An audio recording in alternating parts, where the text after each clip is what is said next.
Baik, perkenalkan nama saya Clementinus Naryani. Pada kesempatan kali ini saya akan menjelaskan terkait dengan proyek yang sudah kami buat.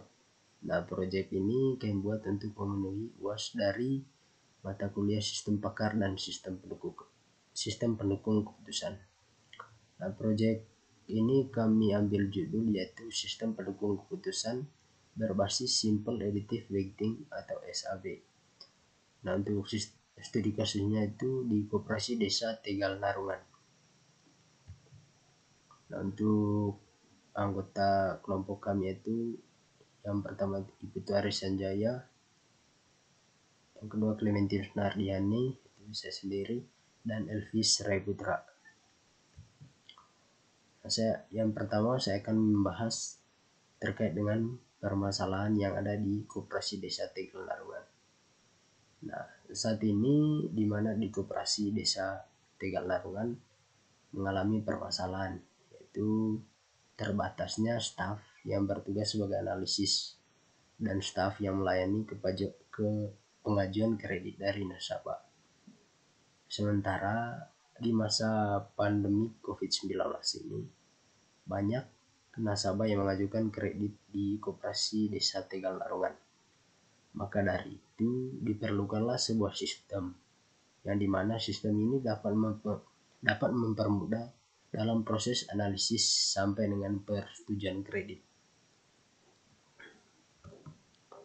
Nah, dari permasalahan tersebut kami mendapatkan sebuah solusi, di mana solusi yang kami ajukan yaitu untuk membuat sebuah sistem pendukung keputusan berbasis Simple Additive Weighting atau SAB di Koperasi Desa Tegal Narungan. Nah, sistem ini kami buat dengan metode SAB, di mana metode ini berfokus pada penjumlahan terbobot dari rating kinerja pada setiap alternatif di semua atribut. Nah, ada beberapa atribut yang terdapat pada proyek ini, yaitu penghasilan, jangka waktu, jaminan, pengeluaran, dan penanggung. Nah, selanjutnya saya akan menjelaskan secara singkat terkait dengan Koperasi Desa Tegal Narungan. Nah, Koperasi Desa Tegal Narungan ini beroperasi layaknya seperti sebuah bank karena kinerjanya sangat bagus. Nah, untuk pertumbuhan laba yang positif mencerminkan koperasi desa ini mampu berkembang dalam operasionalnya. Koperasi Desa Tegal Narungan berada di Kecamatan Mungwi, Kabupaten Badung, Bali.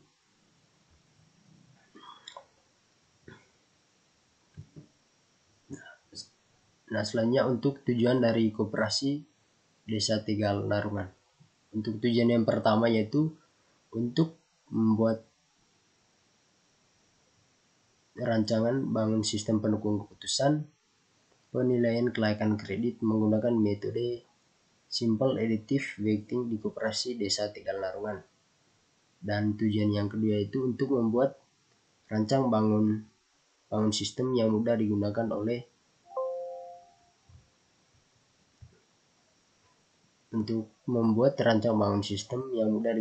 oleh staf Koperasi Desa Tegal Narungan.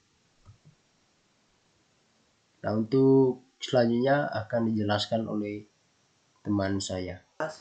Di sini saya akan melanjutkan presentasi di bagian analisis metode SAW. Di sini bisa kalian lihat di bulan Januari adanya penghasilan, di bulan Maret jangka waktunya, di bulan Juni jaminan, Juli pengeluaran, dan di bulan Oktober penanggungnya. Selanjutnya ini adalah proses flowchart sistem koperasi. Di sini bisa dilihat flowchartnya dimulai dari start, habis itu halaman login. Di halaman login kita menuju ke punya akun. Di sini jika kita tidak punya akun akan balik lagi ke halaman login. Jika punya akun akan lanjut ke input username dan input password. Setelah memasukkan input username dan input password, login akan sukses dan masuk ke halaman utama. Setelah di sini akan melakukan pengisian form kredit. Setelah pengisian form kredit, lalu ke pengecekan form kredit. Habis itu akan ditanya apakah form benar. Jika tidak, akan balik lagi ke pengisian form kredit. Setelah itu akan lanjut ke analisis metode SAW. Jika setelah analisis metode SAW, akan ditanya lagi apakah metode itu sudah benar atau tidak. Jika tidak, akan balik lagi ke analisis metode SAW. Jika benar, akan lanjut ke verifikasi data. Habis itu ke verifikasi data, akan langsung ke keputusan kepala LPD, habis ke output data kredit. Setelah itu selesai. Dan ini adalah contoh IRD sistem koperasinya. Sekian presentasi dari kelompok kami. Jika ada salah kata dan perbuatan, tolong dimaafkan. Saya ucapkan terima kasih. Baik, perkenalkan, nama saya Bukari Sandia, NIM 18150510993. Di sini saya akan melanjutkan penjelasan dari teman saya. Di sini saya akan menjelaskan sistem pendukung keputusan untuk pengajuan kredit di Desa Tegalarungan. Nah, pada sistem ini, di sini ada dua menu, ada menu user dan menu admin. Nah, ini adalah tampilan awal atau login.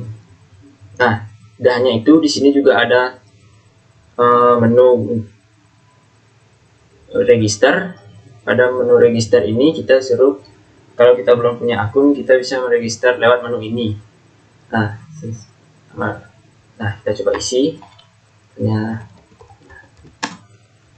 Ini username-nya Nardi dengan password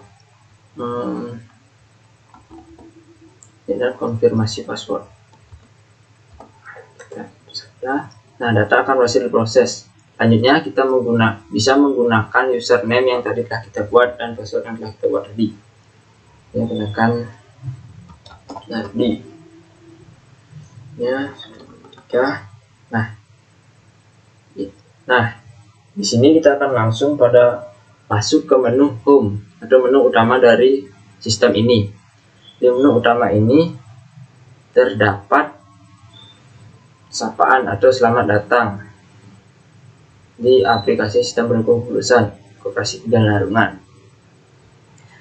Selanjutnya ada menu profil perusahaan. Pada menu profil perusahaan ini kalian dapat mencari tahu informasi dari perusahaan ini. Di sini sudah terdapat banyak informasinya. Selanjutnya ada pengajuan kredit. Nah, di sini ada pengajuan kredit untuk kalian yang ingin mengkredit, meminjam uang atau kredit ya.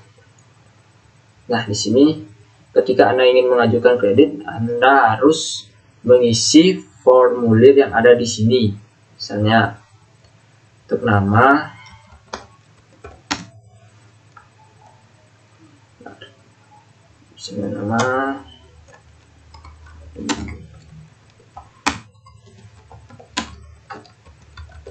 nah kita akan coba ya mengisinya untuk mengajukan kredit.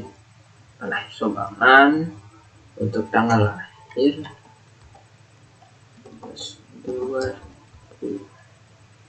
Nah, sini kita masukkan nomor KTP ya. Untuk alamat ini.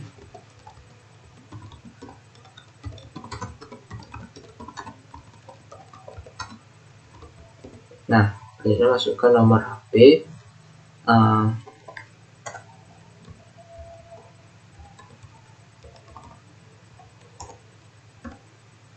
Selanjutnya silahkan isi pekerjaan Anda. Nah, untuk penghasilan kita bisa sesuai dengan penghasilan kita. Nah, di sini kalian diminta juga untuk memasukkan slip gaji ya.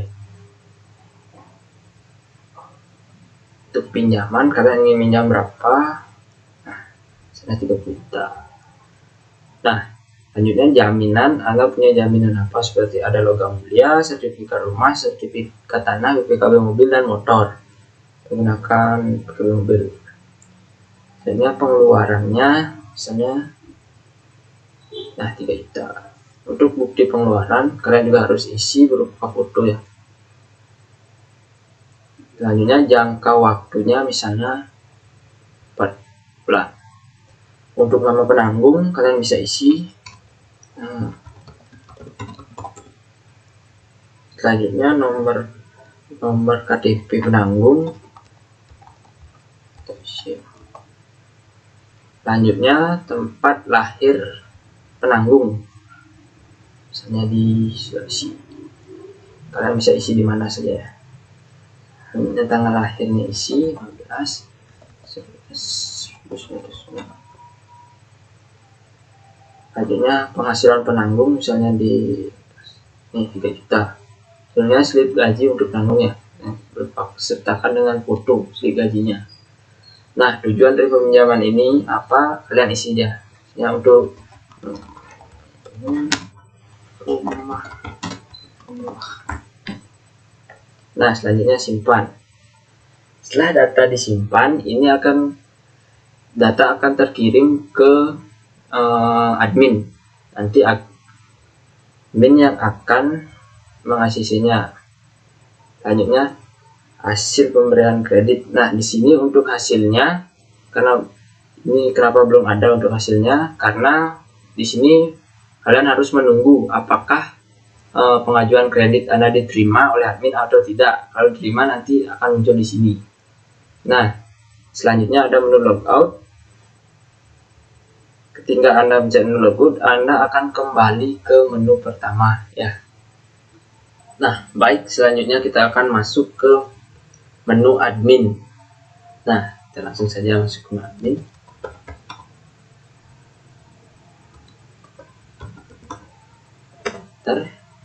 Nah, pada tampilan awal menu admin ini ada menu home. Pada menu home ini kalian dapat di sini diberitahukan untuk apa tujuan dari sistem ini dan manfaat dari sistem ini, sistem pendukung keputusan ini ya. Selanjutnya ada data kriteria. Pada menu data kriteria di sini, data kriteria ini adalah untuk mempertimbangkan pemberian kredit diterima atau tidaknya. Untuk penanggungnya bobotnya 10, jangka waktu 10%, pengeluaran. Nah, jaminan paling besar ya, semakin besar jaminan yang diberikan akan semakin besar kemungkinan diterima untuk pengajuan kreditnya. Nah, selanjutnya ada data nasabah. Data nasabah ini adalah data-data orang yang mengajukan kredit. Nah, di sini akan terlihat. Selanjutnya ada input matrix. Untuk input matrix ini di sini untuk nama nasabahnya nih yang mana yang akan diterima untuk pengajuan kreditnya ya. Tadi kita udah masuk ke nama, tadi kita mengajukan nama ibu arisannya ya. Nah, penghasilannya 2-3 juta, jaminan BPKB mobil, pengeluaran 3 sampai 4 juta, jangka waktu 24 bulan. Nah, penghasilan penanggung 3 sampai 4 juta ya. Kalau kita proses, nah selanjutnya akan masuk ke menu proses SPK ya. Pada proses SPK ini adalah matrik awal, matrik normalisasi, dan hasil analisa. Nah, kita tadi masukkan analisa. Nah, untuk nilai ini adalah nilai untuk apakah pengajuan kredit kita diterima atau tidak. Jika nilainya di bawah 50%, mungkin kemungkinan besar pengajuan kreditnya tidak akan diterima. Nah, misalnya 65,5 ini kemungkinan besar akan diterima ya. Selanjutnya hasil pemberian kredit. Nah, di sini adalah hasil pemberian kredit. Nah, tadi kita sudah pada proses input matrik itu kan artinya sudah diterima ya. Ini datanya sudah diterima, sudah di ACC oleh admin. Nah, di sini di sana akan terlihat, dia akan mengirim ke user bahwa pengajuannya sudah diterima. Nah, untuk itu di sini ada menu hasil pemberian kredit. Nah, yang tadi ya, persenjataan, mencegah pengarungan, wirausaha, itu membangun rumah mewah. Nah, kalau kita klik print, ini akan menuju ke filenya. Nah, di sini ada nama perusahaannya, pinjaman 3-50 juta untuk membangun rumah, untuk nilainya 6,5. Nah, untuk keterangannya bisa diterima ya. Nanti selanjutnya tinggal minta tanda tangan oleh ketua koperasinya. Nah, selanjutnya ada menu logout. Menu logout ini ketika kita klik menu logout, kita akan kembali lagi ke tampilan awal tadi ya. Nah, belum. Ya, coba kita cek ke menu user. User tadi yang mana, Pak? Usernya Nardi 23. Nah, apakah hasil pemberian kredit kita sudah terlihat di sini? Nah, ini adalah untuk hasil pemberian kreditnya ya. Sini akan terlihat untuk nama, perusahaannya, alamatnya, nah, keterangannya akan sudah diterima. Nah, untuk user sudah dapat melihat hasilnya di sini ya, di hasil pemberian kredit. Nah, mungkin seperti itu. Baik. Nah, selanjutnya mungkin